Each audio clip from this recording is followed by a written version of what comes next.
Force. Mais alors, du coup, ça parle pas vraiment de force. Du coup, Alors, pas de force physique, pas de force physique. vraiment à force vraiment mentale, quoi. On va en parler dans le podcast, de toute façon. Ça va être. D'accord. Ah si! Voilà, là on est prêt. Bonjour à tous et bienvenue dans ce nouvel épisode. Aujourd'hui, on parle mindset et lifestyle.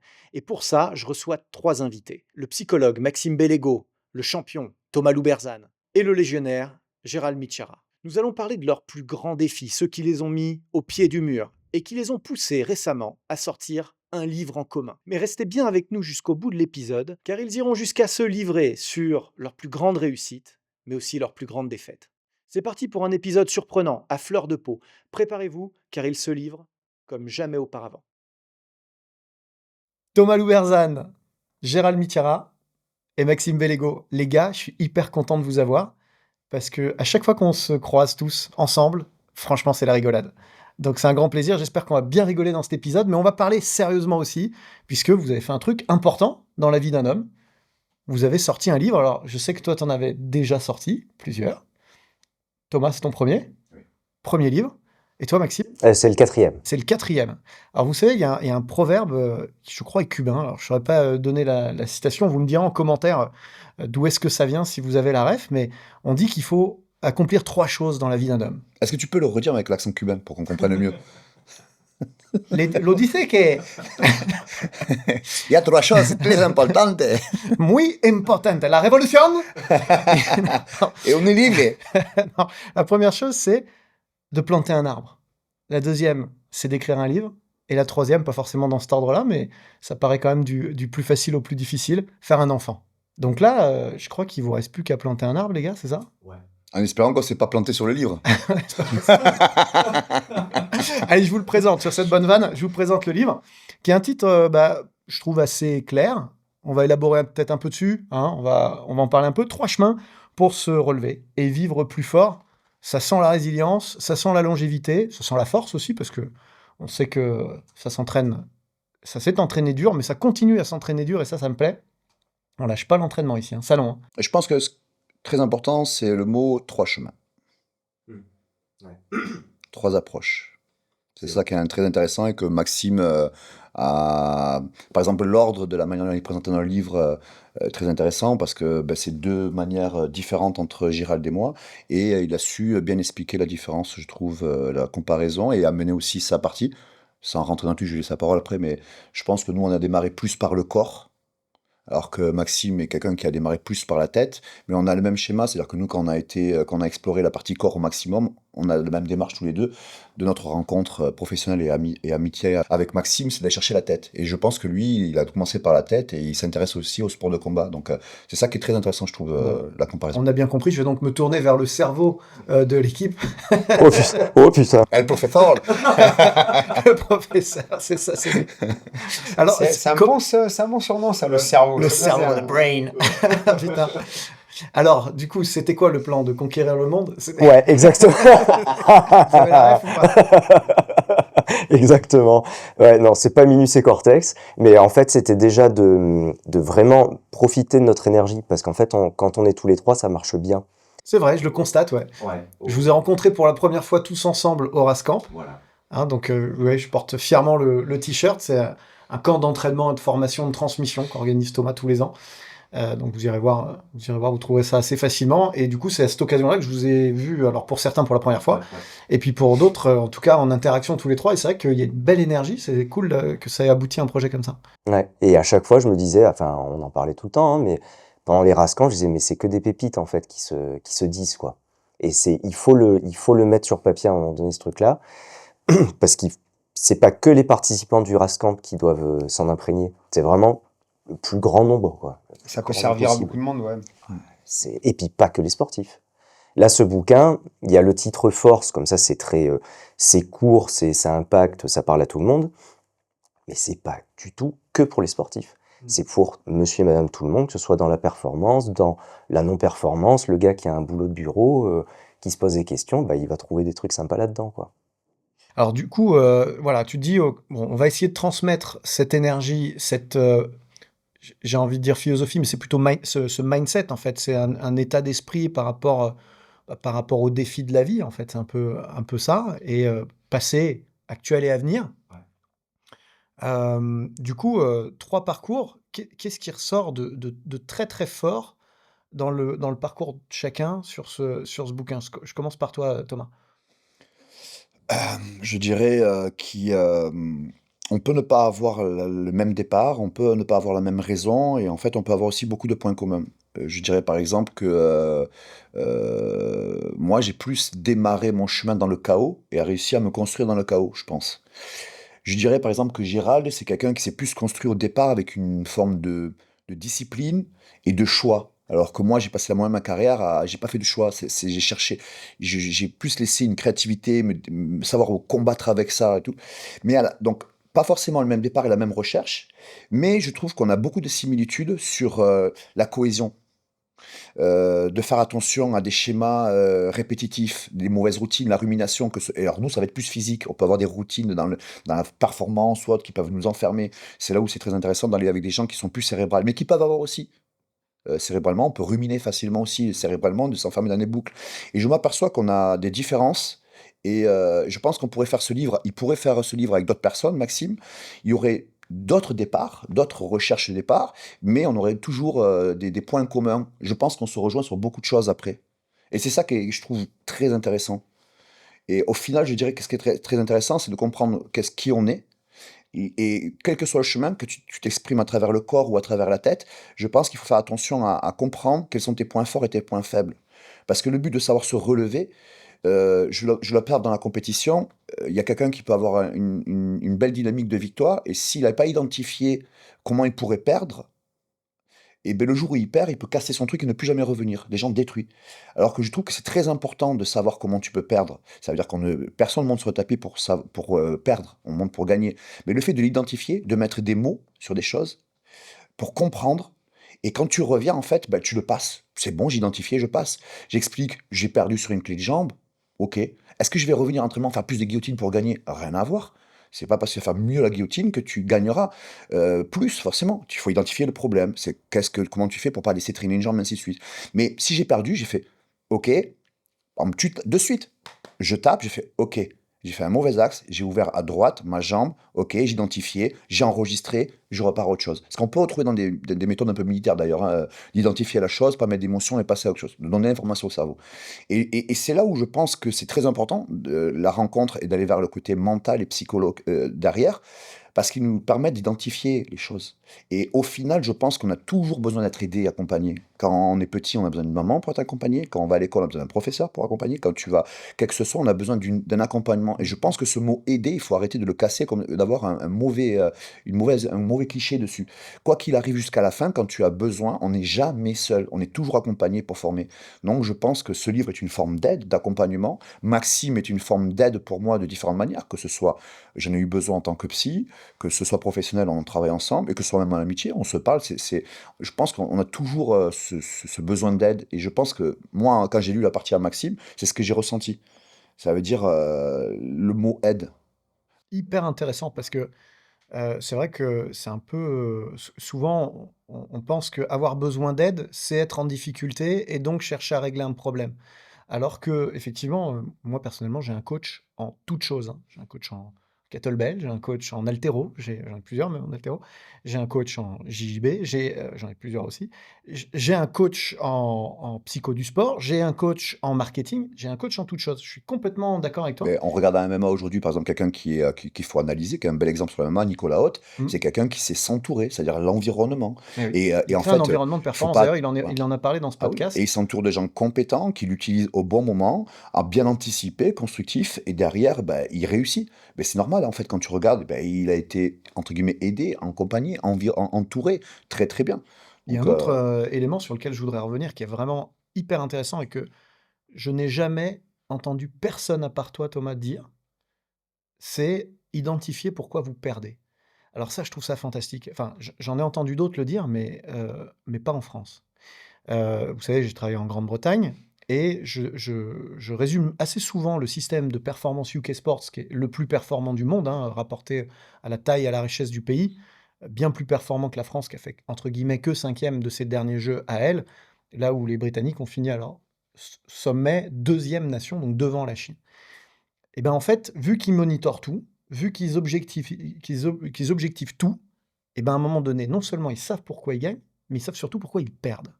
Or, rappelons-nous qu'on passe quand même l'immense majorité de notre carrière en tant qu'athlète à perdre. Et c'est normal. Mais même au-delà du sport, dans la vie.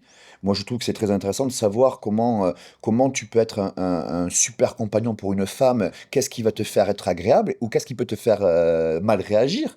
Que ce soit dans le boulot, que ce soit avec une femme, que ce soit avec les enfants. Le but de se connaître, c'est de savoir qu'est-ce qui va me faire titiller, qui va me faire réagir. Donc déjà de l'identifier, pour ensuite, une fois que j'ai identifié, en parler, pour arriver un peu plus, entre guillemets, à pas contrôler, mais plus maîtriser, et même l'éviter, de faire en sorte que je ne sois pas dans ces situations-là, c'est ça. Maintenant, on va y être parfois, mais si tu l'identifies. Et ça, tu peux l'avoir au travail, dans le sport, et ainsi. Mais je trouve qu'on s'enferme dans des schémas dans lesquels on veut se protéger, parce que je pense que c'est plus facile. Je pense qu'on évite parce qu'il faut de la communication, il faut se mettre en situation, il faut parler, il faut communiquer, comprendre un environnement, pas vouloir tout maîtriser. Je pense que c'est plus simple de se dire, je me mets là, je fais ça, et c'est plus simple pour moi. J'ai juste un problème sur ce plateau aujourd'hui, c'est que je vais me tourner vers Gérald, il n'a pas de point faible. Alors comment on fait? Parce que le type est... Vous voyez Captain America, c'est la version française. Donc du coup, comment on fait? Captain France. Captain France. Les gars, je vais faire la bise à la fin du podcast, pas possible. Le type est injouable. Est-ce que tu as déjà identifié, les gens ne savent pas forcément, on va le rappeler, mais tu as été athlète de haut niveau, de très haut niveau même, en pied-point, tu étais champion d'Europe. Ouais, j'ai un titre de champion d'Europe en full contact. Donc, en full contact, donc c'est du vrai haut niveau là pour le coup. Et en K1, j'étais en équipe de France, j'ai perdu au championnat du monde en quart de finale. Donc voilà, donc un vrai niveau international en pied-point sur des disciplines de référence et sur des compétitions de référence. À l'époque, est-ce que tu avais cette capacité à t'extraire de l'ordre dont tu parlais tout à l'heure? Peut-être que dans le chaos, on arrive peut-être à plus sentir ses propres failles, ses propres faiblesses. Est-ce que toi, dans l'ordre qui t'a structuré, tu as réussi à un moment donné à te dire, putain, là, j'ai identifié un truc qui me fait perdre et il faut que je travaille dessus? Ouais, j'ai toujours analysé les points faibles pour essayer justement de m'améliorer. Après, ce que je regrette, moi, au cours de ma vie de sportif, c'est que j'ai toujours été un généraliste du sport. En fait, j'ai jamais été vraiment orienté spécialiste. Moi, je commençais très jeune par le judo, après karaté, aïkido. Et ensuite, je suis rentré aux écoles militaires à l'âge de 11 ans. Aux écoles militaires, on faisait beaucoup de sport par le biais de l'UNSS, parce que l'école voulait représenter partout. Et comme j'étais assez complet en sport, on m'alignait partout. Donc, quand il y a la saison cross, j'étais au cross. Après, arrivait l'athlétisme, le judo. Donc, je tournais un peu partout. Mais je faisais des bons résultats. Allez hop, à la gym. Hop. Je me suis retrouvé à la gym comme ça. Voilà, l'anecdote, elle est pas mal. C'est que un jour, on joue au foot. Le foot, bien sûr. Donc, j'étais en équipe de foot. Et je marque un but. Donc, content, je fais un saut périlleux avant. Et il y avait un adjudant, un des moniteurs de sport. Il m'appelle, il me dit, tu fais de la gym, toi? Et moi, tout content. Non, moi, je fais ça comme ça. Et puis, gamin, et puis je descends les escaliers sur les mains aussi. Et il prend mon nom, mon prénom, et il me dit, je vais te convoquer. En fait, il m'a mis à une compétition régionale de gym qui avait lieu un mois après. Donc, ils m'ont inscrit au club de gym qui avait en ville à Autun à l'époque. Donc, j'ai fait 4 ou 5 mercredis là-bas. Tu vas pas faire vidéo souvenir Ouais. On veut un extrait de toi en gymnastique. Ça, il n'y avait pas ça. Et donc, je me suis retrouvé au championnat régional de gymnastique comme ça. Et j'ai fini 3e. Et puis après, plus de gym, tu vois. Donc, c'était. Et en fait, voilà, j'ai toujours été un généraliste du sport. Jamais Et là, je faisais du judo, donc régulièrement, mais pas de manière spécifique. Et alors, pourquoi tu dis que c'est une forme de regret? Parce que d'un autre côté, ça fait un peu rêver cette personne. Et puis, c'est très militaire, cette capacité à tout faire, en fait. Oui, parce qu'elle est bien, parce que j'étais complet. J'ai toujours été catégorisé comme un athlète complet. Mais j'aurais bien aimé un jour aller jusqu'au bout, voir jusqu'au bout. Tu vois, par exemple, le regret de ne pas avoir été dans l'hyper-spécialisation en pôle, où tu fais que ça, voilà, et tu pousses la machine comme a pu le faire Thomas. À l'inverse, moi, je regrette d'avoir poussé quelque chose et d'avoir perdu ce plaisir de pouvoir goûter à plein de sports. Mais on est MC pour en parler, si tu veux, Gérald. On peut en parler. Et après, par exemple, j'étais en judo. En judo, pareil, le prof trouvait que j'étais pas mal. Il voulait que je rentre en sport-études. Bon, après, je me suis engagé, donc c'est tombé à l'eau. En lutte, j'avais fait une médaille d'argent au championnat de France, en junior. Donc, ça m'orientait un peu sur la suite des préparations de l'équipe olympique. Et en fait, j'ai toujours tout laissé pour passer à autre chose. Donc, je suis resté un athlète assez complet, mais jamais spécialiste. Et c'est vrai qu'il y a un regret, parce que je me dis des fois, jusqu'où j'aurais pu aller. Alors, si tout était à refaire, tu te dirais, tiens, admettons, on remet une pièce dans la fente, on peut rejouer, tu testerais un peu l'ultra spécialisation. Toi, à l'inverse, tu essaierais de papillonner un peu plus et de goûter un peu à tout. Après, je comprends, c'est-à-dire que quand tu fais un sport très poussé, tu vas chercher dans le détail, c'est très beau, mais c'est là où la partie de Bego est très importante. C'est-à-dire que moi, c'est différent, je suis parti du chaos, mais je me suis aperçu que je me suis enfermé dans le sport de niveau parce que c'était quelque chose qui me permettait de continuer à être isolé. Et un défaut, c'est le perfectionnement et ainsi de suite. Donc, c'est très beau de pousser un art très très loin, mais pour moi, je me rends compte que je me suis écarté de la vie. J'ai fait un hors-sujet. Donc, parfois, le dire que le sport, c'est la vie, oui, mais ça peut être un hors-sujet aussi. Ouais, ça peut C'est-à-dire t'enliser dans que, une ultra. ouais, Ça te met des d'avoir la œillères, quelque qualité de faire plein de sports et de goûter là-dessus, c'est aussi très très beau, je trouve. Et toi, Maxime, alors? Le brain, il en dit quoi de tout ça? Ah, le sujet, c'est l'équilibre, hein. T'as du boulot avec nous deux, en fait. Oui, ça c'est sûr, hein, ça c'est sûr, hein. Non, mais le sujet, c'est l'équilibre. C'est que ça. En fait, sur le parcours de Gérald, c'est comment tu arrives à équilibrer une carrière militaire, une carrière ultra sportive et puis une vie de famille. Moi, tu vois. Et puis Thomas, pareil. Comment tu arrives à rester dans le même sport, à toujours creuser, creuser, creuser, creuser. Et pareil, l'équilibre avec l'environnement privé, amis, famille. Et si tu regardes bien, quand on parle du très haut niveau, ça saute aux yeux cette question-là. Mais le monsieur et madame tout le monde, c'est pas péjoratif, hein, monsieur et madame tout le monde.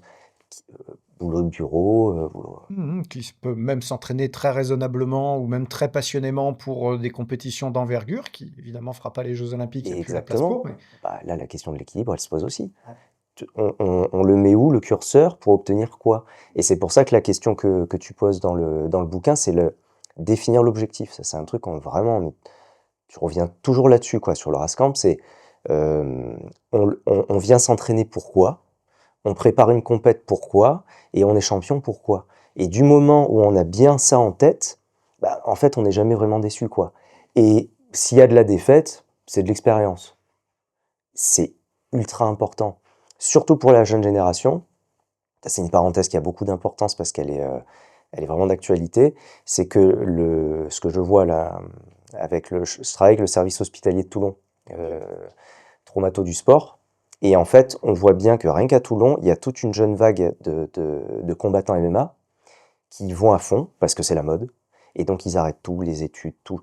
Et ils y vont. Mais c'est vraiment tous les jours, plusieurs fois par jour, tout le temps. Et tu te dis, là, vu la somme de personnes qui s'investissent là-dedans, ils seront pas tous champions du monde. Tu vois, statistiquement, c'est pas possible. Donc, il va en rester 10 au bout. Ce qui est déjà très optimiste. Très optimiste. Il y a aussi le facteur blessure là-dedans, hein. La chute psychologique. Et du coup, les 100 000, là, ils vont devenir quoi? Tu vois, les 100 000, ils vont faire quoi? Quand ils vont se retrouver comme ça, avec le nez devant un chemin qui s'arrête là, parce que c'est vachement ingrat en plus, ce sport à un niveau, bah, là, tu vas faire quoi? Donc, en se posant la question de quel objectif je donne à quelle progression, déjà, ça apaise tout le monde et on sait où on va et comment on y va. Et surtout même comment on n'y va pas. À quel moment on décide de s'arrêter Et la aussi. manière dont on y va, quelque chose moi qui m'a percuté sur ta partie, c'est le fait de ralentir. Moi, c'est quelque chose qui me parle aujourd'hui à mon âge, je vais faire 46 ans. J'ai jamais, ça va être marrant ce que je vais dire, mais je comprends bien l'importance du lièvre et de la tortue aujourd'hui. Ça veut dire que dans le fait de ralentir, je passe mon temps à le dire sur tapis, ralentissez, vous prenez du ressenti, des sensations, vous laissez de la place à autre chose, vous êtes à 100%, tu mets à 70%, tu laisses 30% de visibilité, de ressenti, ainsi de suite. Et je trouve que la société nous conditionne à beaucoup accélérer la consommation rapide. Mais le problème, c'est qu'on est poussé par le business, comme l'UFC, ainsi de suite, il faut être de suite, maintenant, le marketing, l'image, là, à l'instant présent. Mais le problème, je pense que Puis on a le feu au cul quand on est gamin. Ouais. T'es passé par là. On a envie d'en découdre, on a envie de gagner vite, on a envie. Mais je pense que quand même, c'est une grosse partie de la conditionnement de la société qui fait qu'on pousse, on a un besoin d'accélérer. Ouais. Je pense qu'il y a une grosse partie de la société. Mais je pense que les clés de la réussite, pour moi, n'ont jamais changé. C'est-à-dire de prendre son temps, de laisser venir les choses. Il y a une partie que tu peux maîtriser, il y a une partie que tu ne peux pas. Et tu dois laisser ce process travailler et laisser faire. Et ça, aujourd'hui, je trouve que c'est quelque chose qu'on est en train de perdre. C'est pour ça que je dis à des jeunes, le lièvre et la tortue. Vous allez le comprendre un jour quoi qu'il particulièrement arrive. vrai en combat en plus, parce qu'on se rend compte quand même que c'est des disciplines à maturation lente. Évidemment, pour le sprint, pour reprendre ton image du lièvre et de la tortue, peut-être que la maturité et le niveau de perf, il faut pas trop traîner parce qu'on sait que voilà, passé 24 ans, il y aura plus Pour les certains sports, qualités. ouais. Voilà. En sport de combat, c'est pas vrai. Enfin, pas tous les sports de combat, mais en tout cas ceux dont on parle là, UFC, enfin MMA, JJB, grappling, c'est des sports à maturation lente. On est beaucoup plus fort à 30 ans Oui. qu'on ne l'était à 20. Dans le combat, là, mentalement, tu peux faire des choix et de la stratégie, tu peux adapter vachement. À la limite, ce qui vient nous perturber, c'est plus le marketing UFC, par exemple, qui vient te faire comprendre que t'as une lumière très rapide, il faut y aller de suite. Ça Mm. peut perturber. Ouais.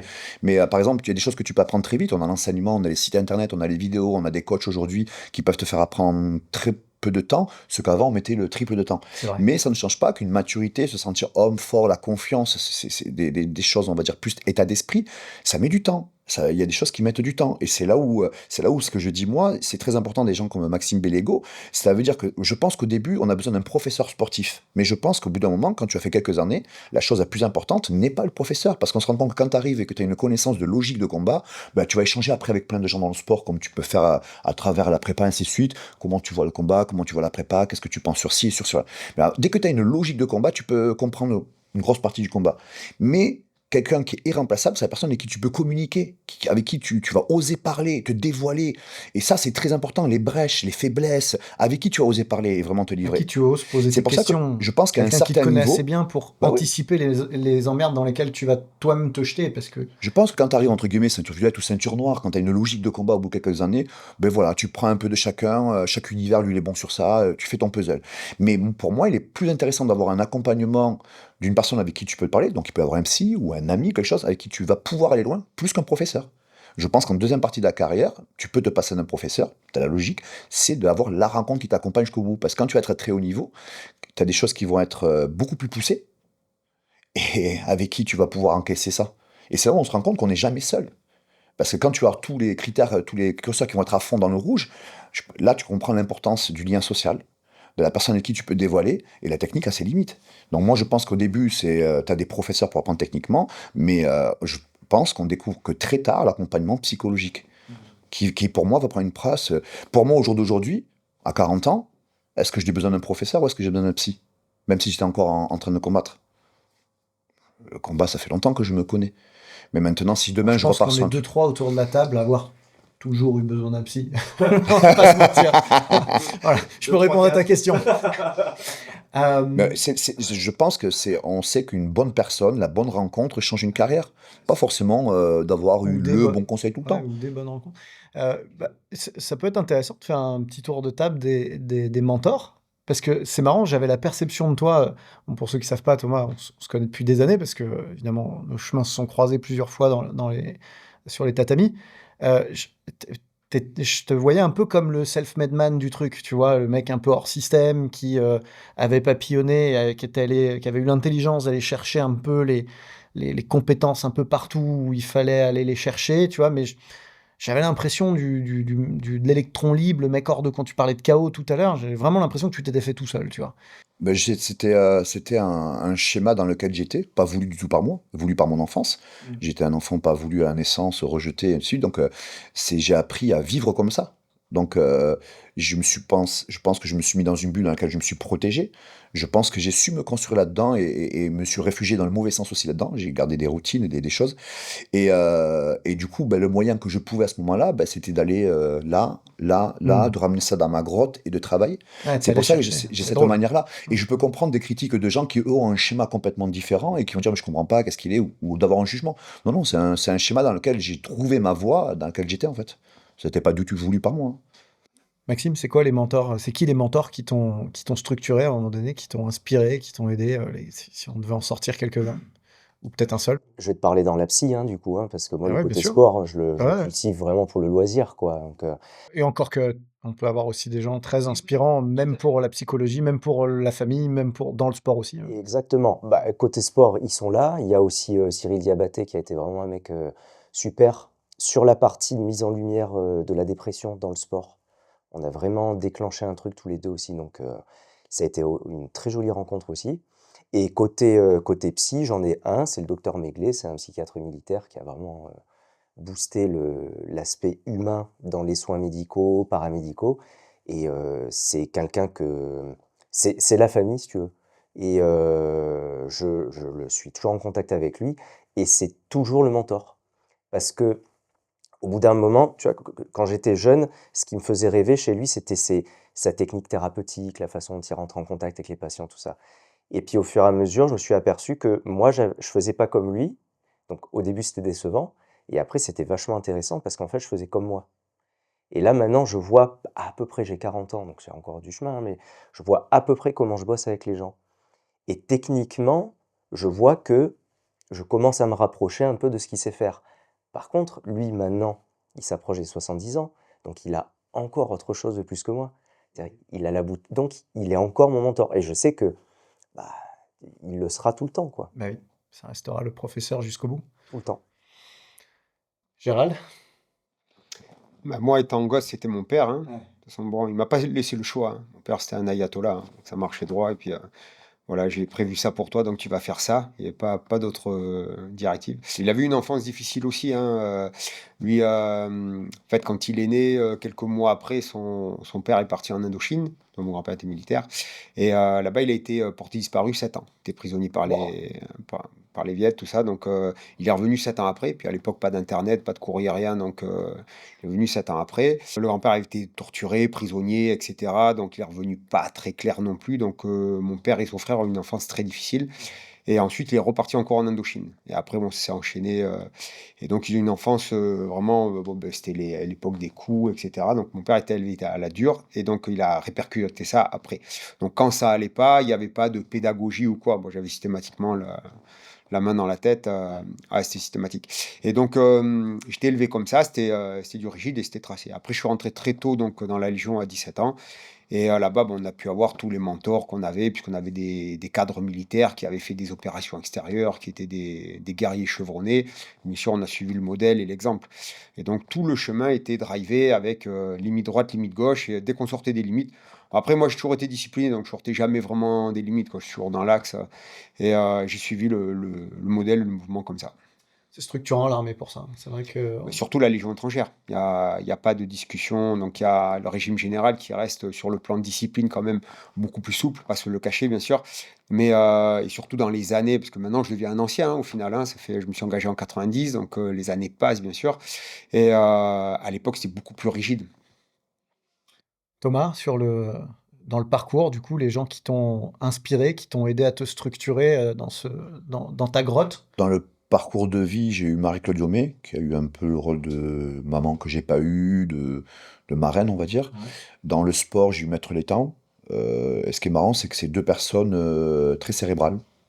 À un âge où j'étais un pitbull, je pensais que le corps envoyé dans la performance et tout. Et c'est bizarre parce que je ne le cherchais pas forcément, j'y pensais même pas. Mais inconsciemment, j'avais eu cette recherche de l'opposé du langage que j'avais. Le seul que je pouvais me poser, c'était la rage, la dépense, l'expression, l'agressivité, le performance, le corps et tout.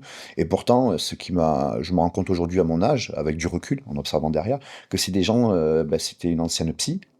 Roberto Letang, c'était pas un performant en compétition, mais c'était un ingénieur qui avait une approche biomécanique de là où tu es livré.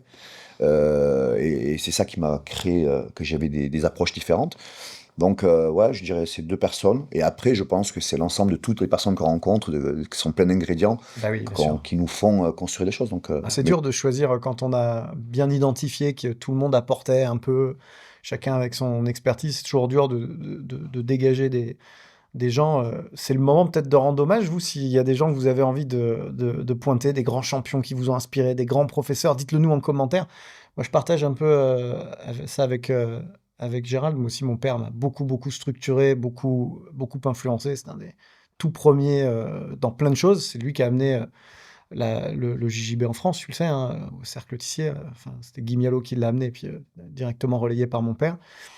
Christian Derval, et c'était un des précurseurs aussi de la prépa physique, parce qu'à l'époque, il structurait beaucoup une partie des équipes de France aussi autour de ce qu'on appelait la culture physique. Donc, c'est sûr que j'en ai deux là qui m'inspirent beaucoup, mais bon, je peux pas ne pas citer Fred Aubert, Michel Pradet, Rickson Grassi, qui m'a remis ma ceinture bleue à l'époque à la dure. En plus, c'était vraiment...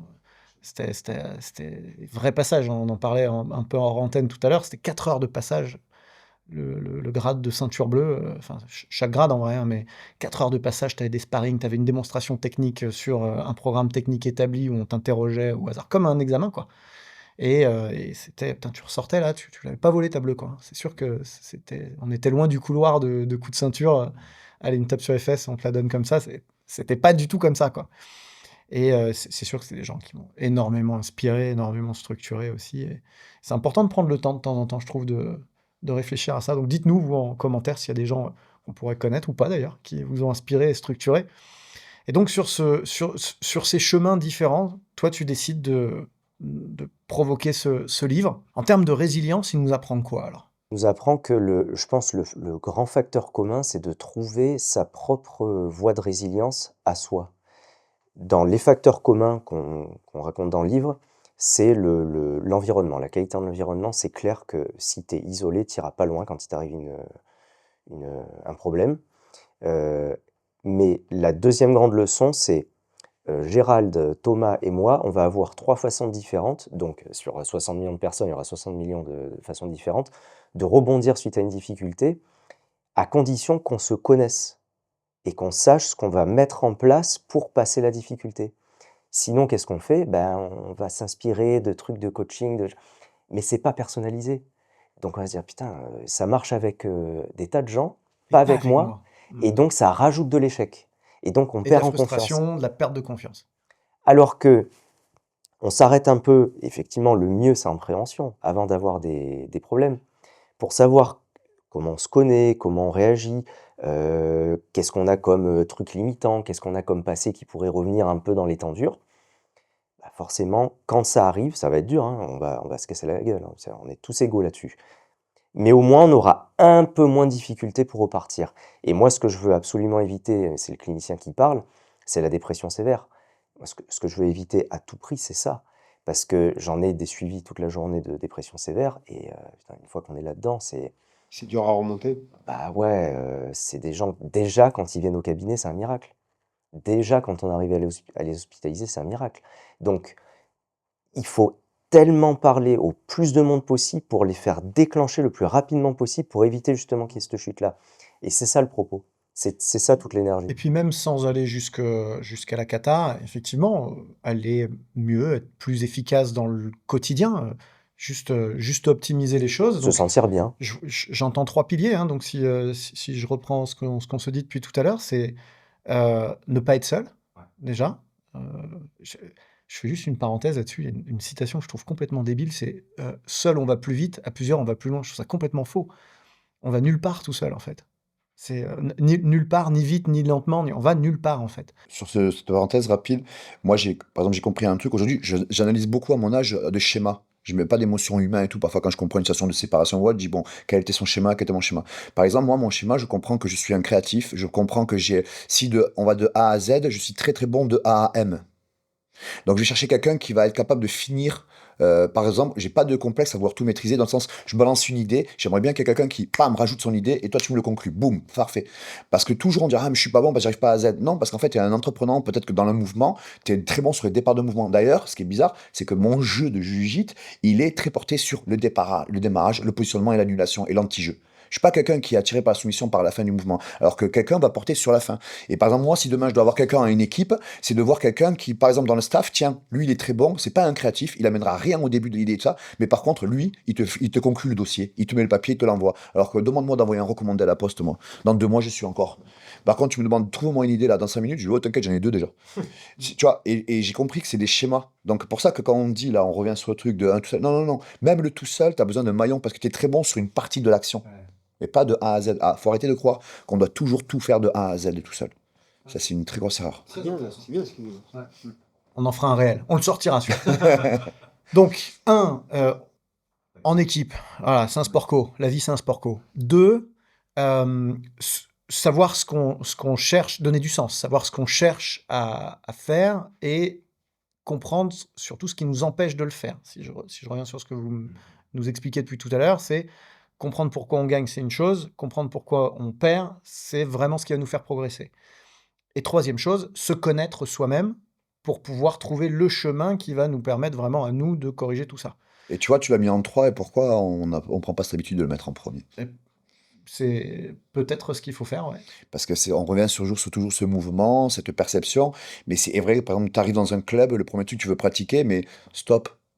bonjour, pourquoi tu viens dans ce club de jiu-jitsu? Qu'est-ce que tu recherches? Alors, c'est très bizarre parce que si tu fais ça, le mec il part, il prend pas l'abonnement. Mais la vraie recherche, c'est pourquoi tu es là? Dis-moi. Parce que si tu viens pour le loisir, je mets de la musique, je te fais passer un sacré moment. Si tu es quelqu'un plus police armée, contrôle sérieux, au bout de 3 cours avec la musique en train de danser, tu vas dire c'est quoi ce professeur? Il est pas bon pour moi. Si tu es quelqu'un en une thérapie, moi je vais te faire un enseignement qui est complètement différent, en profondeur, on va parler. Mais le mec qui est le loisir, il va dire c'est quoi ces frappadingues ici là? Je veux pas être dur moi. Donc j'ai besoin que tu me dises qu'est-ce qu'elle est ta recherche pour que je puisse avoir en fait l'enseignement adapté. Et c'est là où quand tu vois que c'est adapté, dire, il est fabuleux ce coach. Il m'a donné 2 conseils. Oui, mais parce que c'est adapté. Mais comment tu veux que je te sois adapté si toi-même tu ne le sais pas? Alors avec de l'expérience, on repère, on voit. Mais il faut que c'est la première des choses. Moi, je le mettrai en premier. Savoir qu'est-ce que tu viens. On ne prend pas l'habitude de s'arrêter, de se poser des questions dès le début. On est dans une abondance. Ouais, peut-être happé par le quotidien, l'action, la réaction, on est dans le. Il y a pas de prise de recul. Là, je parle plus au psy. J'ai l'impression on est coupé sans cesse de pas de notre vie d'intérieur, mais de nous-mêmes aussi, peut-être notre vie d'intérieur, en fait. Ouais, enfin, il y a pas de temps de pause. Je veux dire, on se pose 3 secondes, il se passe rien, on sort le téléphone, on va faire un truc. Alors moi, je suis hyperactif, non diagnostiqué ou autodiagnostiqué, je sais pas, mais c'est sûr que moi, je suis incapable de ne rien faire. En revanche, j'ai des temps quand même, finalement, de réflexion, d'isolement, ou de non-réflexion d'ailleurs, des fois, de la méditation, etc. Mais je me mets en action pour arriver à m'isoler, en fait. Tu vois, c'est la course à pied qui va me permettre peut-être de réfléchir à un moment donné. Est-ce que toi qui vois plein de gens qui sont dans des rapports très très différents au soi, est-ce que il y a des techniques un peu transversales qui permettent de se recentrer à un moment donné, de sanctuariser du temps pour mieux se connaître? Ouais, il faut vraiment adapter à sa personnalité. Tu vois, moi, j'ai des patients qui me disent, «J'ai essayé la méditation, j'y arrive pas, quoi». Bah oui, vous y arrivez pas parce que c'est pas du tout pour vous. C'est des mecs qui sont tout le temps en mouvement ou des nanas qui sont tout le temps en mouvement. Tu peux pas. Par contre, mettez une paire de baskets et allez marcher ou allez courir ou allez faire un truc, bougez et là, ils arrivent à trouver l'introspection dans cette partie-là. À l'inverse, quelqu'un qui est super posé, super calme, lui, il va se régaler dans la méditation ou dans se mettre sur un canapé et puis lire un bouquin. Ça va être donc il y a pas de recette en fait pour aller chercher en soi. C'est vraiment ce qui nous fait envie. Et je sais que par exemple, il y a des personnalités qui sont vraiment en difficulté avec du public tout le temps, tout le temps, tout le temps, tout le temps. Et on leur a fait comprendre depuis tout jeune que bah, ils marchent pas correctement et ce serait bien qu'ils se forcent à voir du monde, qu'ils se forcent à, parce que socialement c'est important de voir du monde. Et en fait, au bout de 6 heures dans la journée, ils sont cuits. Il n'y a plus personne. Parce qu'en fait, ils sont allés au bout de leur batterie sociale. Et au lieu de dire «Salut les gars, on se voit demain» et puis je rentre chez moi, je fais rien, je parle à personne, bah, ils se forcent encore à aller prendre une bière le soir et ils sont à contre-nature complet. Donc, si on observe que ben, l'énergie, on le trouve vraiment tout le temps avec les autres, parfait, on a trouvé sa façon d'être. Si à l'inverse, un peu comme moi j'adore voir du monde, mais à un moment donné, je vais avoir besoin de m'extraire pour être seul, plus de stimulation, vraiment plus rien. Hein. Si je respecte ça, je reviens en pleine forme. Si je respecte pas ça, il y a rupture. Ouais, mais vraiment rupture. Hein. Ah, moi, la promiscuité trop soutenue, trop intense, à un moment donné, pourtant j'adore les gens, j'adore passer du temps et tout. Il y a un moment, La question est pas là, ouais. faut que je me cache. Ouais. Mm. Et puis il y a des gens qui ne réfléchissent pas, je remarque, qui n'aiment pas prendre de temps réflexif. Euh, Toi, Gérald, je vois que tu réfléchis beaucoup. Je te regardais, la première fois que je t'ai vu, c'était au Rascamp. Et, euh, et là, je dis, putain, le mec, il est tout le temps en train de penser. J'analyse beaucoup. Ouais. Ouais. J'aurais presque pu être psychologue. J'aurais été un bon psychologue, mais bon, je n'avais pas la patience de faire les études. Non, en fait, Mais j'aimerais bien voir le groupe de légionnaires qui l'aurait formé. Hein. Ah ouais, si on fait un échange là. Si on fait un échange de postes. Non, et puis en même temps, traiter la dépression à grands coups de tarte dans la gueule, ça écoute, à un moment donné, ça a fait ses preuves. Hein. Les crews de bon fonctionnement, à un moment donné, ça a fait ses preuves. Hein, là. C'est de plus en plus rejeté, mais des fois. Mais En fait, j'ai une capacité à analyser les gens, voilà, bonne personne, mauvaise personne, pour être poli. Je suis en capacité de dire si quelqu'un est fiable, pas fiable, de confiance, pas de confiance. Et alors quand j'étais plus jeune, je savais, mais je me mélangeais quand même dans la masse ou quoi. Et maintenant, avec le temps, je sais quelles sont les personnes à éviter et à côtoyer. Et là, systématiquement, je tranche. Tu arrives Tu as aujourd'hui à peu te tromper, ta au- première impression en quelques coups d'œil. aucune erreur. Ah ouais, aucune erreur. Le temps m'a toujours donné raison.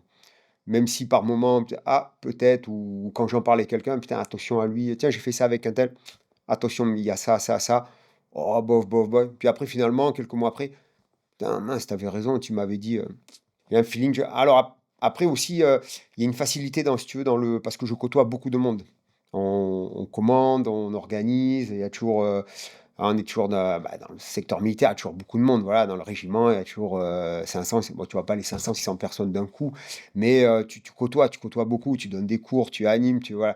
Donc, c'est des profils tellement différents. En plus, nous, la Légion étrangère, c'est des caractères complètement différents, puisqu'il y a des nationalités totalement différentes, des gens qui pensent différemment, qui voient les choses différemment, qui ont un raisonnement complètement différent. Donc, ça fait qu'il faut s'adapter des fois à plus. Alors, s'adapter, c'est vraiment entre guillemets, parce que les ordres sont donnés, il faut qu'ils exécutent. Point. Mais il y a une façon de faire des fois pour justement emmener quelqu'un d'un point A à un point B, parce que ça va être particulier pour lui, il va falloir le former sur quelque chose de spécifique. Donc lui, pour qu'il réussisse, il faut qu'il réussisse. Donc il va falloir s'adapter à lui un petit peu. Et j'ai ce côté, je pense que c'est intrinsèque, d'être en capacité d'analyser et d'avoir un jugement sur quelqu'un, en me disant, voilà, bonne personne, mauvaise personne, ou de confiance, pas de confiance. Thomas, toi, ton approche par rapport à ça, peut-être plus reptilien, plus dans le ressenti instinctif? Moi, j'ai plus de ressenti, comme le départ n'est pas le même. Moi, j'ai pas eu la discipline imposée dès le choix. Je pense qu'on ressent qu'il y a un choix dès le début volontaire imposé pour Gérald. Moi, c'est différent. Par contre, je le rejoins sur le fait de l'analyse. Moi, ma qualité, par exemple, on a pu entendre dire, ah, Thomas, il est instable, il bouge beaucoup et tout, mais en fait, non, c'est que j'ai un schéma de vie qui fait que je n'ai jamais été au même endroit parce que j'avais pas d'enfance.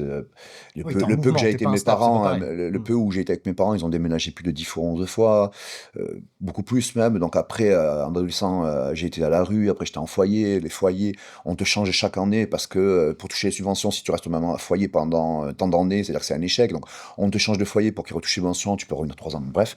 Donc j'ai eu tout le temps un volume. Ce que je veux dire, c'est que j'ai l'analyse, je pense, comme Gérald, quand en fait, on est bon dans quelque chose qu'on entraîne au volume, souvent.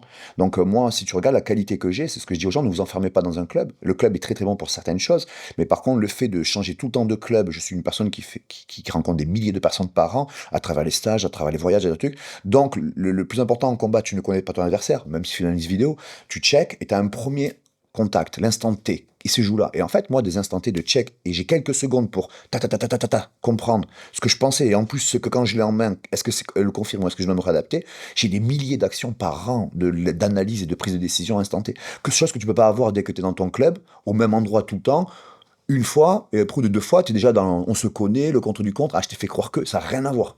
Donc moi, je pense que j'ai une très grande qualité d'analyse et de prise de décision instant T.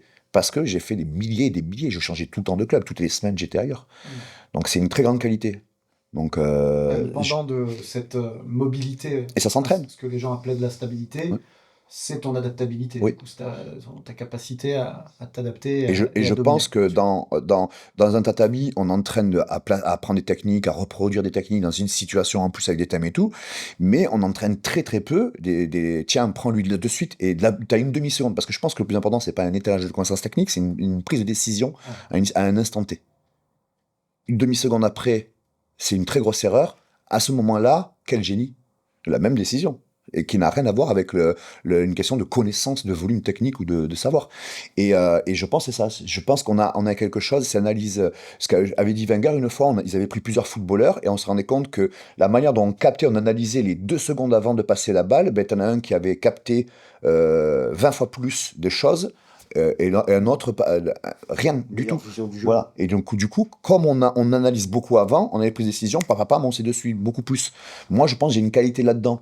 Et c'est ce que je dis parfois, je suis plus dans un podcast où je disais, je suis devenu meilleur à partir du moment où j'ai arrêté de vouloir être technique. C'est-à-dire de tout baser mon niveau de performance sur seulement les piliers techniques. J'ai arrêté. Et à partir du moment où j'ai arrêté ça, j'ai laissé de la place à la vigilance. Et le sport de haut niveau, c'est beaucoup de vigilance.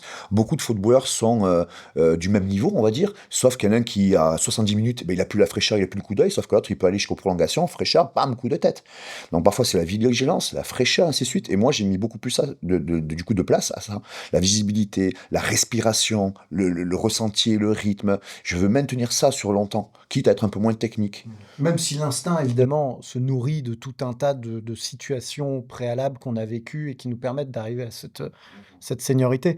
Mais je suis assez d'accord avec toi. C'est vrai que souvent, on présente le JB, même le MMA ou le grappling, comme un jeu d'échecs. Et tu dis, ouais, sur les ouvertures, moi je joue aux échecs aussi un peu. Ouais, sur les ouvertures, c'est vrai, il y a un peu de ci, ça, alors ça. Mais à un moment donné, les échecs sont vraiment scriptés, énormément. C'est que du ci, ça, alors ça, alors ça, alors ça, alors ça. Alors qu'à un moment donné, quand même, on fait un truc qui s'apparente aussi à du surf, aussi à ouais, à de la prise de décision instantanée, quoi. On improvise, on s'adapte, on domine. Ouais, après, moi, je mettrais un axe, tu vois, les gens de haute performance que j'ai eu autour de moi, c'est des gens qui sont au-delà de la moyenne dans le volume de pensée, très obsessifs, vont chercher les détails, et même en énergie, hein. Je trouve que c'est des gens qui ont une énergie au-delà de la moyenne des gens. On va dire, il y a quelque chose de... Et je pense que le volume, au bout d'un moment, même si t'es pas le plus performant, t'as tellement un volume de pensée, de travail, d'heures, truc qui fait que bah tu... Cumule, hein, et du coup, d'un seul coup, tu as de l'instinct. Bah oui, évidemment, Bah ouais. je suis un expert. C'est vrai que le parcours sportif peut, ou peut-être même militaire d'ailleurs, peut structurer de manière un peu organique. Par exemple, moi, si j'avais pas fait de sport, et c'est pour ça, c'est la raison pour laquelle j'insiste pour que mes enfants fassent du sport, c'est que j'ai appris à perdre. J'ai appris à perdre. Alors, on n'apprend pas à forcément raisonner sur pourquoi on a perdu, et ça c'est un autre chemin, mais au moins, on apprend à perdre. Ouais, si j'avais pas eu le sport, j'aurais presque pas perdu. J'ai quand même un beau divorce au compteur, mais j'aurais pas perdu dans la vie professionnellement. Et c'est sans doute ce qui a évité que je devienne un gros con arrogant. C'est le sport. En plus, on passe plus de temps, on le disait tout à l'heure, on passe plus de temps à perdre qu'à gagner. En plus, j'étais moins fort que toi, donc je perdais encore plus. Mais Ça apprend l'humilité. ah ouais. C'est quoi vos plus grandes défaites, vos plus grands échecs en sport comme à la vie? Pardon de péter l'ambiance, hein, mais bon, on a dit qu'il fallait qu'on analyse les raisons pour lesquelles on perd, donc à un moment donné, il faut T'as qu'on vu, se on dise. a plus de mal à en parler en premier, hein, à sortir ça en premier. Hein. Parce qu'il a interrogé personne, en fait. Ouais, D'habitude, c'est ça. il dit, là, il jette ça en l'air et Je commence par Maxime, ça vous laisse le temps de vous échauffer, les mecs. Échec pro. J'étais sur une lancée qui était vraiment géniale avec la thèse de doctorat. J'étais sur un sujet qui était costaud. Et je publiais pas mal, j'étais bien visible dans le monde de la recherche. Et il y a l'université de Los Angeles, donc UCLA, qui me propose de faire un postdoc là-bas. Et moi, sympa, hein. Là, c'est la win. Pour l'instant, C'est la win, c'est hein. la win. Et donc, avec mon épouse Déborah, on se rend là-bas, on prend contact avec le T'es campus. pas homosexuel. Et non, contrairement à ce que dit ce monsieur toute la journée. Excusez-moi,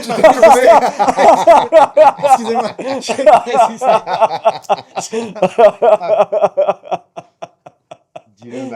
Il fallait rétablir une Tu peux régler la contre-vérité. lumière en rose à ce moment-là. Contre toute attente, avec mon épouse Déborah. Donc on va sur le campus, on prend contact, on se projette vraiment dans la vie en Californie, à Los Angeles et tout. On s'y voit vraiment, hein. Et là, mes directeurs de thèse, comme on le sait, le monde universitaire, en fait, c'est un monde qui est assez ingrat, je sais pas comment le qualifier, mais qui est dur, quoi. Et pour intégrer cette fac, il fallait que je soutienne ma thèse au mois de mai. Et arrivé au mois d'avril, ils me disent « Ah non, mais la thèse, elle n'est pas valable. » Alors je dis « Mais c'est-à-dire, il faut que je rédige quelle partie ?» Ils disent « Ah non, mais toute la thèse. Il faut rédiger toute la thèse. » T'es mauvais, Jack. T'es Je dis, nul. Bah, en fait, ça fait 3 ans qu'on bosse ensemble, enfin 3 ans et demi. Normalement, vous me le dites au fur et à mesure, quoi. Ah non, mais là, c'est mort, c'est même pas la peine. C'est même pas la peine, quoi. Donc, je me dis, bah, j'y vais, de toute façon, j'ai pas le choix. Donc, bah, coup de Red Bull, hein, jour et nuit, retravailler la thèse, retravailler la thèse. Je la file, je la rends au bon moment. Et puis, il n'y avait pas d'IA qui tienne à l'époque. Ah non, c'était à l'ancienne, hein. Ouais. Euh, Fusain. ouais, À la plume du quasi, fusain. quasi, à la lumière de la bougie. Et en fait, je la rends à temps et ils me disent, ok, ça passe, mais par contre, du coup, la thèse de la soutenance, on est obligé de la décaler de 6 mois. Et donc, ben, bye bye Los Angeles, quoi. Bloody hell. Ouais. Donc, sur le coup, gros coup au moral, hein. C'était vraiment, je l'ai détesté. Chérie, tu peux reboucher le champagne, laisse tomber. Bah, clairement, hein. Ouais. Oui, oui, la thèse de doctorat, elle était très, très, très amère, la soutenance. 3h30 ou 4 heures à me cuisiner sur comment j'étais mauvais et le pire des thésards possibles. Donc, vraiment pas un bon moment. Ouais. Et donc, avec du recul, bah maintenant, quand je vois ça, comment on en parle, on en a beaucoup, beaucoup parlé avec mon épouse, bien sûr, et avec mon mentor, donc le docteur Megley aussi. En fait, j'aurais filé sur une voie très universitaire, internationale, hein, magnifique, hein, mais très coupé des patients. J'aurais vu très peu de patients, en fait. J'aurais été dans une des équipes de recherche, avec beaucoup de moyens et tout, mais très peu au contact des vrais gens. Et donc, en fait, je ne serais pas qui je suis maintenant, et le qui je suis maintenant me va très bien. Aussi perfectible que je puisse être, hein, mais ça me va très bien. Ma famille, mes enfants, d'avoir ces relations-là, de pouvoir de te parler de toi aujourd'hui, de m'être entraîné avec Jean-Charles hier. Enfin, ma vie me va. J'aurais fait ce choix-là, enfin, on m'aurait laissé faire ce choix-là, je sais pas. Donc, ça a été vraiment une gestion de l'échec en 2 temps.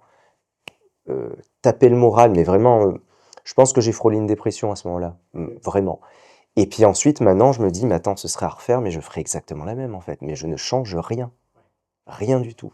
Oui, parce que la suite de l'histoire reste à écrire, reste belle, et c'est le genre d'échec un peu, enfin très violent, mais un peu structurant néanmoins. Carrément. Sinon, comme tu dis, bah, tu as une autoroute de succès, chacun dans son domaine, mais tu as une autoroute de succès. Je connais ma place, je sais qui est au-dessus, à qui je peux apprendre des trucs, mais tranquille, quoi. Moi, c'est pas le pro, c'est le perso, je pense, de mon départ. On va dire que de par comment je suis arrivé au monde, une mère qui ne m'a pas voulu, qui m'a laissé, qui m'a truc. Donc je pense que le bas était tellement bas que, qu'une défaite sportive, même si j'en ai eu et que ça t'affecte, ne peut pas être pour moi un grand, grand échec. Ça peut pas être en dessous de ce que j'ai vécu. Donc, et je pense que ce qui peut que m'affecter à moi dans ma vie, c'est le personnel dû à mon départ. La pratique pro sportive, pour moi, c'est un outil. La seule chose que je pourrais corriger, qui a rien à voir du sujet là, mais c'est de dire que, on a en Europe, on pratique le sport comme un loisir. On le voit, ce qu'on entend parler, pardon, l'Asie, où les gens très riches, quand ils font faire un loisir, un plaisir pour leurs enfants, il faut que ça apporte des valeurs. Je pense qu'aujourd'hui, ce que je considère au sport, c'est dans le sport, pourquoi vous le faites et aussi quelle valeur ça vous amène. Parce que vous ayez la performance, à quel moment vous allez arrêter ou pas, ça t'apporte quoi dans tes autres compartiments. Moi, les échecs que j'ai eus, bien sûr que quand on a eu, on l'avale de travers, hein, dans le livre, je l'explique, hein, la première défaite, j'ai mis 1 an, ainsi de suite et tout. Mais aujourd'hui, avec du recul, je m'aperçois que j'ai aucun échec pro qui m'a affecté vraiment. Ouais, quand tu dis 1 an, là, c'était des premières défaites en combat, on va dire. Oui. Ah ben parce Ok. que j'ai pas compris pourquoi. Ouais. Parce que j'étais justement aveuglé dans la performance pour gagner, gagner, gagner, gagner. J'avais jamais identifié comment je pouvais perdre et pourquoi. Et si ça arrivait, comment je devais réagir, s'y préparer, mettre des mots, tout simplement. C'est-à-dire qu'on prépare pas je veux perdre, personne. Mais c'est de comprendre qu'est-ce qui peut se passer, comment, et même comment on se relève, qu'est-ce qu'il y a. C'est arrivé à d'autres, donc ça peut m'arriver à moi. Bon. Et donc moi, je pense que mes échecs et sur lesquels ça m'affectera sera toujours le perso. Donc la première séparation que j'ai eue avec la mère de mon premier enfant. Mais après, voilà, tu te rends compte qu'aujourd'hui, tu regardes à gauche, tu regardes à droite, tous les hommes, les couples, beaucoup, beaucoup se séparent, et que ça arrive, et qu'on a un schéma classique, le JAF, tu fais ton truc et ça. Moi, je remercie le sport, que c'est un outil qui m'a permis que j'ai réussi à mon niveau, et que grâce à cette réussite, je sais que je peux réussir maintenant à y arriver en tant que papa, en tant qu'homme, en tant que si je monte une salle de sport et tout. La seule chose, c'est de dire, ok, c'est quoi l'environnement qui change? Parce que tous les milieux sont durs, tous les milieux, il y a une partie ingrat, et qu'est-ce qui va changer l'environnement? Et parfois, ma position va être mieux s'il y a un environnement avec un curseur comme ça, alors que l'autre, il est tout simplement comme ça. Est-ce que je vais arriver à être parfois... Mais l'identification, pour moi, est très importante. Et je pense que si je parle de ça, c'est parce que du coup, je pense que je vis beaucoup moins des échecs qui m'ont impacté avant. Aujourd'hui, j'aurais du mal à te dire. Je pense que le perso. Voilà. Mais comme disait Gérald tout à l'heure, je fais attention à mon environnement, à l'environnement avec qui je vis. Je pense qu'aujourd'hui, de plus en plus, dès que je sens quelque chose de pas bon, je coupe, je m'éloigne de suite et je coupe, hein. C'est l'énergie, l'intention. Aujourd'hui, j'écoute plus trop de musique.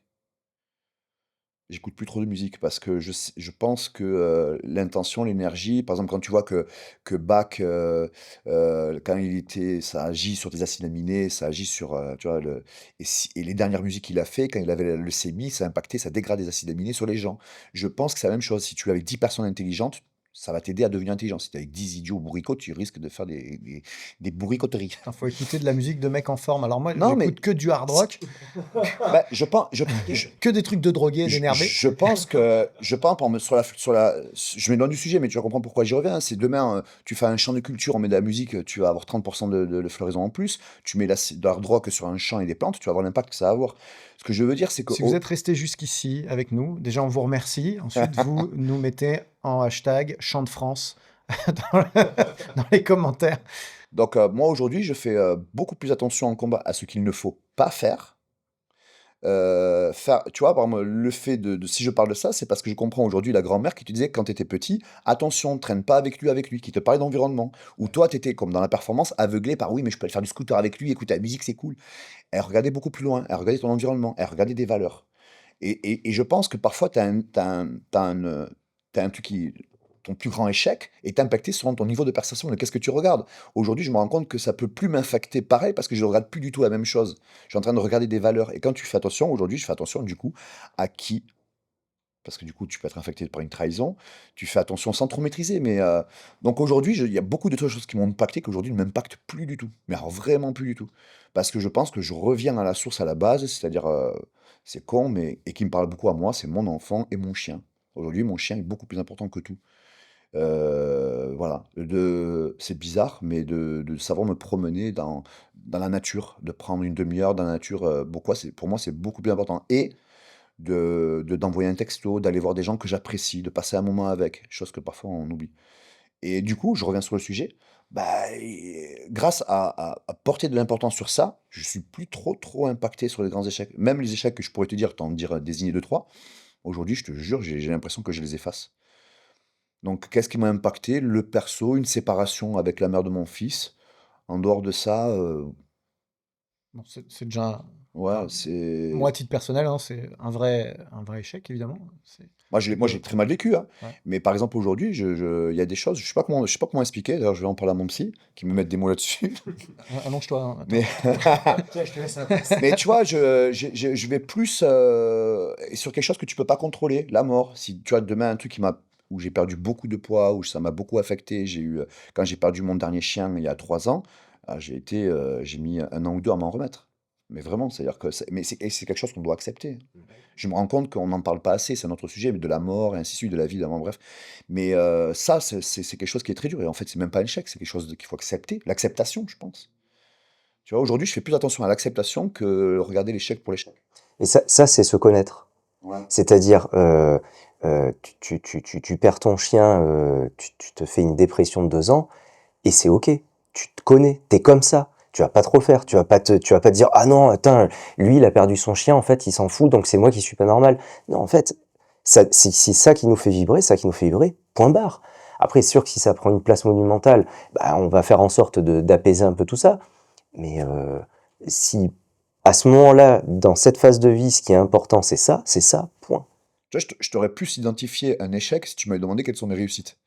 On y vient. Voilà. Attends, on se Si tu garde m'as ça une pour la fin, réussite, pour finir Tu sur m'aurais le... quelle une réussite, je t'aurais dit, ben tiens, j'ai réussi grâce à ma dernière séparation, je me suis transformé, je suis passé à autre chose. Tu vois, je vais plus le voir Attends, comme ça. spoil pas. Attends, restez bien avec nous jusqu'au bout. Il l'a pas dit. Oubliez ce qu'il vient de dire. Il le garde pour tout à l'heure. Alors, bah, du coup, à toi, Gérald, alors, ton plus grand échec, alors? Ouais, je pense que ce qui m'a le plus déçu, ouais, c'est les quarts de finale du championnat du monde de K1. Ouais, en fait, c'est ma faute. Et, je crois que c'est une grande, grande déception à plusieurs niveaux parce que bah, j'avais 39 ans, donc c'était ma dernière année en équipe de France, dans tous les cas de figure. Et je perds parce que c'est mon erreur. C'est vraiment. J'avais fait on était nombreux dans la catégorie, j'étais en moins de 80 kilos, donc on commençait en 16e de finale.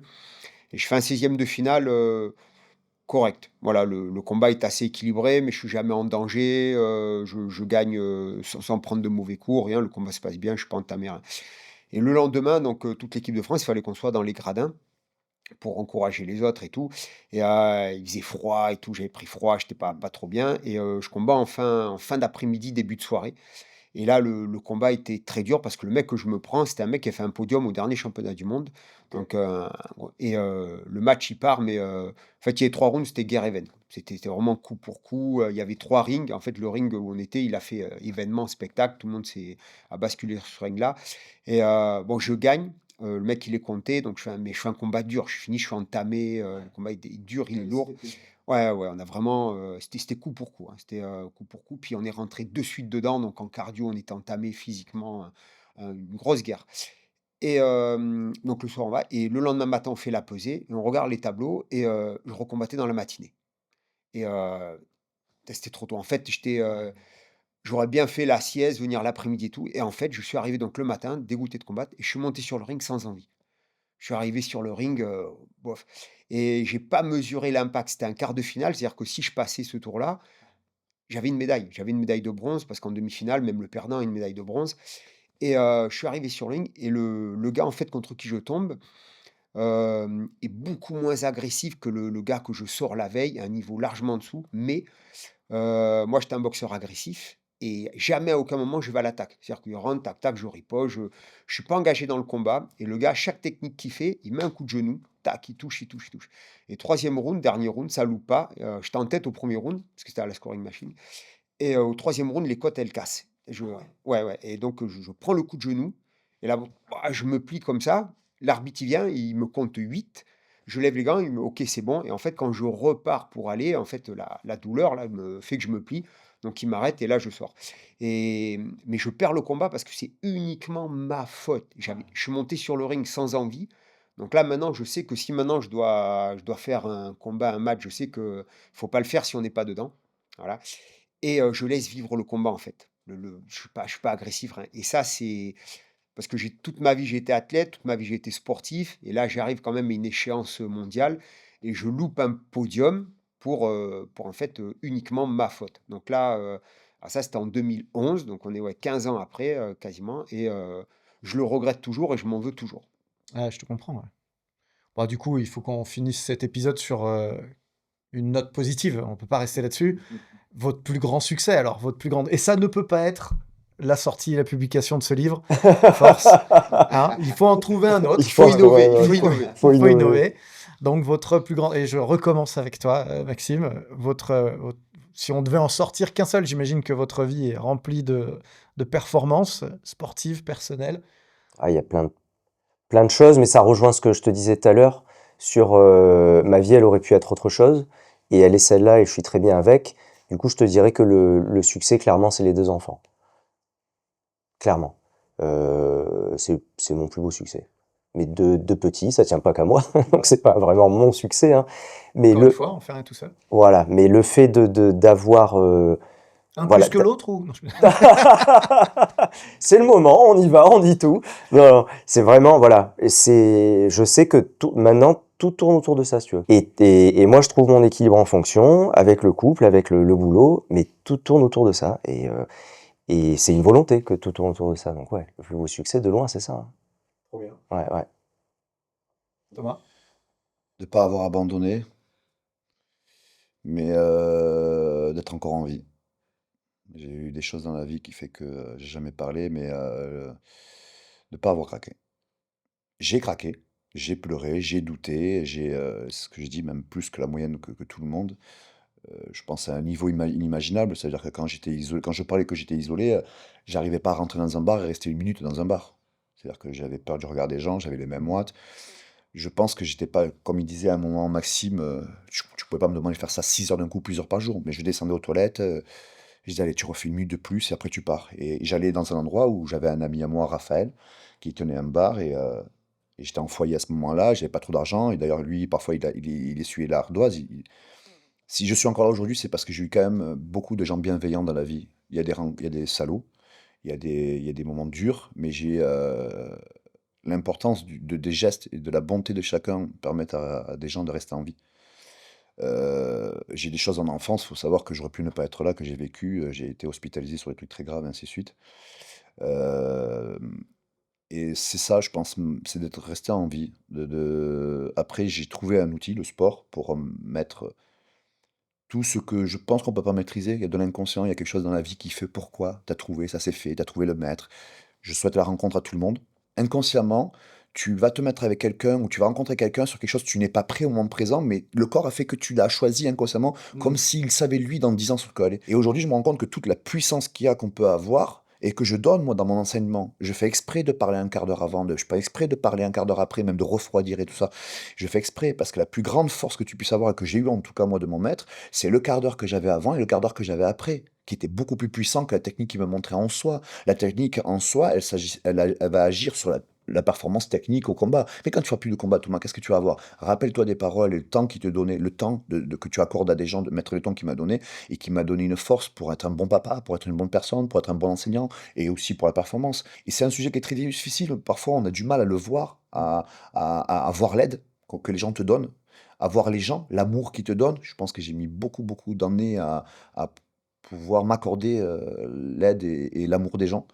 Donc je pense que c'est ça ma plus grande réussite. Je pense que je suis pas du tout encore à 100% à compris, mais je m'améliore grâce à un travail qui est fait comme la profession de Maxime, mais il y a d'autres angles pour pouvoir. Mais c'est ça, c'est de rester connecté, de rester en mouvement en avant. Je pense que c'est ma plus grande réussite. Je suis quelqu'un qui est beaucoup en avant, beaucoup. Voilà, ça je pense que c'est ma plus grande réussite. Super touchant et Mm. inspirant. Écoute, merci d'avoir partagé ça avec nous. Gérald, t'auras le témoignage de la fin, ta plus grande réussite. Ah, ben, je pense que je rejoindrai essentiellement ce qu'il a dit Maxime, c'est-à-dire que j'essaye de trouver l'équilibre entre aujourd'hui la vie de famille, la vie professionnelle, le sport, essayer de fusionner tout ça parce que ça fait partie de l'équilibre. Eh oui, 4 enfants. Parce que, ah ouais, 4. Donc c'est des piliers et pour que ça fonctionne bien, il faut que les 4 piliers, enfin tous les piliers soient équilibrés. Parce que s'il y en a un qui flanche, ben ça déséquilibre forcément. Donc essayer d'aligner tout ça et d'avancer avec une ligne de conduite qui se trace et qui avance. Voilà. Et je pense que voilà, c'est quand on a l'équipe professionnelle, familiale, et nous qu'on est des sportifs, ben, le sport à côté. Et là, dans le sport, ben, j'aimerais bien que Thomas il me forme en grappling et puis qu'on fasse quelques petites compétitions, un de ces quatre, si on a l'occasion, voilà, ce serait pas mal. T'imagines si on l'envoie au master? Si on le prend un peu en main? Il y a un petit potentiel. Ouais, à mon avis, il y a moyen. Il m'en a parlé au dernier ASCAM, on peut faire, donc je dis, ben, après, comme on a tous des emplois du temps compliqués, et puis que géographiquement, ben, on n'est pas à côté non plus, donc c'est toujours la problématique. Mais ouais, en objectif plus tard, ouais, si un jour on arrive à se caler des disponibilités et tout, si m'entraîner un peu, et s'il y a du potentiel, pourquoi pas faire un peu Les de... prochaines grandes victoires potentielles, ce sera peut-être en grappling. Ok, génial. En tout cas, il faut des projets pour que la machine continue à avancer, se structurer. Et je trouve que c'est toujours. Enfin, il y a pas, il y a pas de. On disait un petit peu tout à l'heure, il y a pas hors antenne, il n'y a pas de petits projets, il n'y a pas de. Je pense que c'est Il y des a accroches. pas On de a besoin petites victoires, d'accroches. des portes d'entrée, ouais, c'est Ouais. ça. Et à un moment donné, c'est ce qui aussi structure, organise, nous aide à. Ouais. Et je pense que le livre, c'est ça. Je pense au fond, je pense que ça peut être un outil pour des gens pour avoir une accroche à quelque chose, à communiquer, à lire, à se faire du bien, à croire, à plein de choses. Je pense que si on a écrit ça, en tout cas, moi, pour ma part, si j'ai accordé du temps avec Maxime, ça, je pense que l'expérience d'une personne peut être peut-être une petite accroche de quelqu'un à prendre un outil.